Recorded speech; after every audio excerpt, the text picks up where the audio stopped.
sana po bigyan niyo pa po ako ng second chance. Gagawin ko po lahat. Ilalaban ko po kayo hanggang sa dulo. Tsaka Nay, hindi man ako abogado pero tutulong po ako kay Atty. Matias. Lahat po ng suporta ang kakailangan niya bibigay ko po. Para po sa Langgay.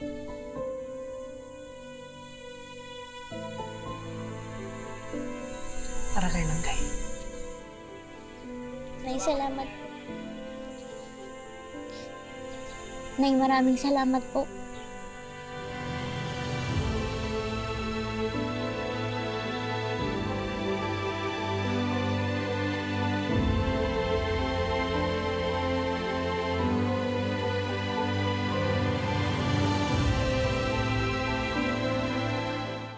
Well, sabi ni Ramir sa akin na hindi na raw niya nakita yung babaeng yon. At kung ano man ang nangyari between them during that one-night stand at ano man ang naging resulta nun, eh wala nang obligasyon doon yung asawa ko. After all, come to think of it, yung babae na pumatol sa asawa ko, kung iisipin ko, wala siyang kwentang tao. At kung nagkaanak man sila, wala rin siyang kwentang ina dahil inabandona niya yung anak niya. So kung nag-ghost niya si Ramir, I'm sure nag-ghost na niya yung anak niya, di ba? We cannot actually make accusations because we don't know the whole story. So it's hard to judge. Sa bagay, you're right. Because you're not a judge. You're a lawyer. Attorney, paano mo nga pala i-defend yung mga babaeng tulad ng babaeng yon na basta na lang nang iwan sa kanyang anak? Napakasama, di ba? Eh, hindi naman dapat iniiwan ng anak. Tama naman. Hindi talaga dapat nang iiwan ng anak. Oh, how many kids do you have?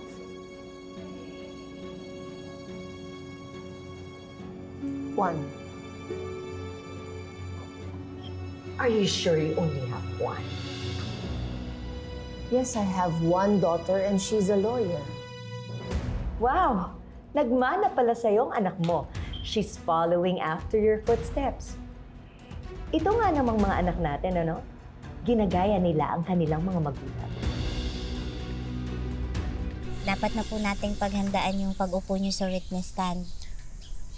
Oo nga, attorney. Nay Chato, naisip ko lang po. Ano yun? Maigi po na tumistigo si Langgay kasi siya po yung eyewitness sa aksidente.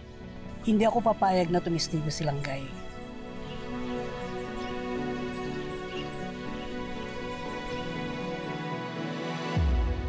Well, my daughter is a good lawyer. Pero ibang landas yung gusto niya. She has her own path. Actually, tayong mga magulang dapat mga gabay lang nila. Hindi natin sila pwedeng diktahan. You're right. We're doing everything for our children to support them, to guide them, para maabot nila yung kanilang mga pangarap. After all, andun tayo sa bawat oras, sa bawat milestone ng buhay nila. I think it's time for me to go. Thank you, Mrs. Engaño. Patricia na lang. After all, I believe that our status has changed after we had this coffee date. You can call me Meredith. And thank you for the coffee. Oh, don't mention it. Thank you.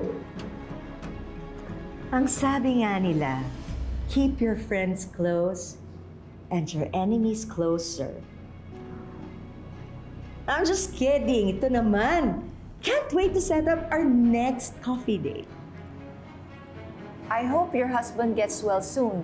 Oh, I'm praying for that also. Para naman magkasakasama na tayong tatlo so we can catch up on things. I will have to check my busy schedule. See you. Thank you, Meredith. Bye.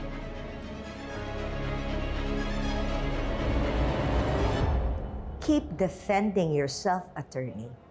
Magsama-sama kayo ng mga anak mong lawyer na hindi naman magaling maging liar.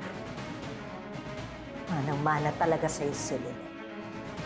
Kala mo kung sinong galing-galingan, wala namang sinabi.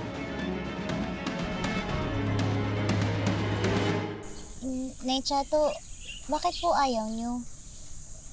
Mas makakabuti po sa kaso na magbigay ng statement si Langgay. Para po mas tumibay yung sinasabi niyo na self-defense lang yung nangyari. Para po makalaya na kayo dito at makasama niyo na siya. Alam mo naman ang sitwasyon ni Langgay. Alam naman po ng korte kung hanggang saan lang ang pwede nilang itanong sa mga kagaya ni Langgay. Ito pa rin ninyo ang pangako ninyo. Hindi testigo si Langgay.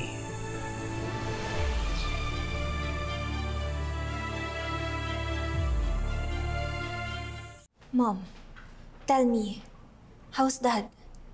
Your dad's still in a coma. I hope magising na siya.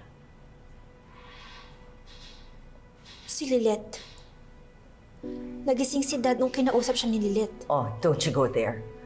Mabubuhay ang daddy mo kahit na walang tulong na galing sa Lilette na yon.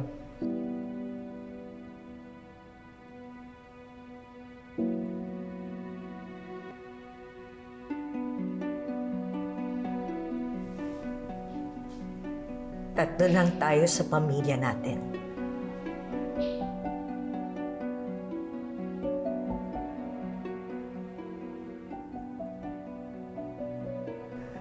Tandaan mo, tatlo lang tayo hanggang sa dulo. Siguro, isa sa reasons ni Dad why he's fighting for his life. Kasi gusto niya makita na magkaayos pa tayo ni Lilette. Mom, if that's the only way para mabuhay si Dad, Don't you even think that?